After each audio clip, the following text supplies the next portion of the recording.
Kasi nga, ang gusto din ng ibang like attention. Like gusto nila maganda sila sa paningin ng ibang babae, ay ibang lalaki. Hi, JC. Gano'n, Daddy, hello, Choco.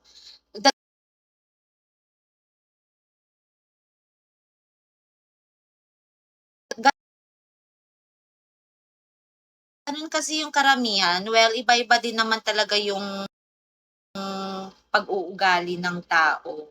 Minsan kasi, like, ako, hindi ako mahilig sa lalaki. Yung lalaki yung mahilig sa akin.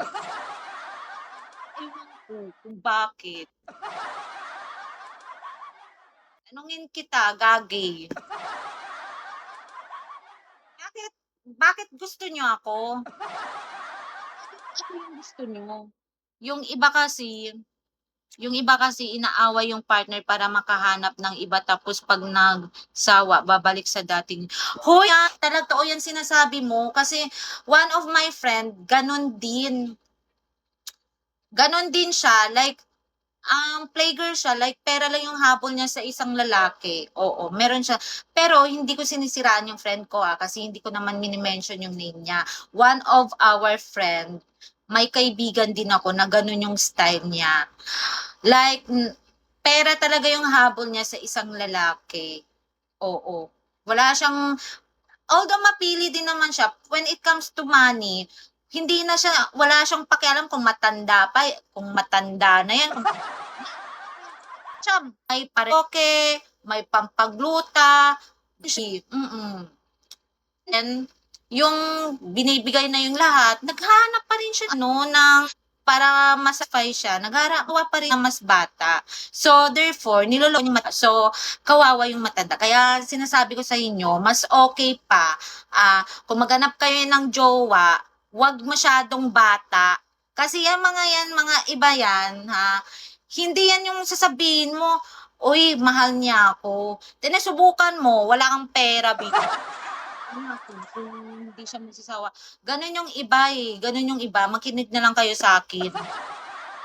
Kasi babae din ako. Although, bilang lang din yung parang may konsensya, may mga babae din, may konsensya din sa kapwa niya. Like, ginawa niya kasi mapera. Pero, iniisip niya din yung situation ng isang lalaki. Kung iiwan ko 'to, like nakakaawa naman, 'di ba? May mga gano'n din na babae. Pero bihira lang 'yun, hindi lahat ng lalaki hindi lahat ng babae din na gano'n yung mindset, na masensya sila. May mga babae din abusada din. Porket marami kang pera, 'pag wala ka ng maibigay, do'n na sila sa kabila o sa ibang lalaki na naman sila didikit. Tapos kung malaki-laki yung binibigay, gano'n-gano'n, o mag-stick to one sila doon. Ang sindi 'pag walang pera, wala kang powers. Oo. So, sa tingin mo, ano na lang yung meron ka, di kilikili power na lang. Amoy mo yung kili-kiling power. Hi, Lord! Joey, hello. Gano'n din kasi B, pero alam mo, sa generation ngayon, practical lahat ng mga ibang babae. Even me, magiging practical din talaga ako. Mas gustuhin ko pa na magka-jowa na may trabaho, yung hindi malayo-layo sa edad, ayoko din yung super lolo na talaga. Hindi naman sa ayoko, like depende yun sa'kin kung mai-inlove ako. Ako dahil sa pera niya. Oo, pangit naman kung pera lang yung hinahabol mo sa isang tao, parang wala kang love, parang ginamit mo lang siya pam pang-income mo, gano'n. Totoo 'yan, pero ako ayoko talaga kahit meron din before, that was before na may nanliligaw sa'kin matanda na tapos alam mo yung amoy matanda na talaga.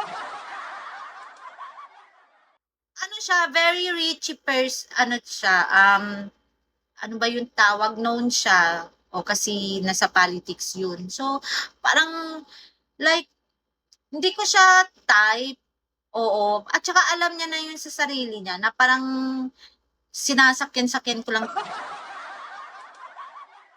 hindi siya amoy efficacent beef. Parang yung amoy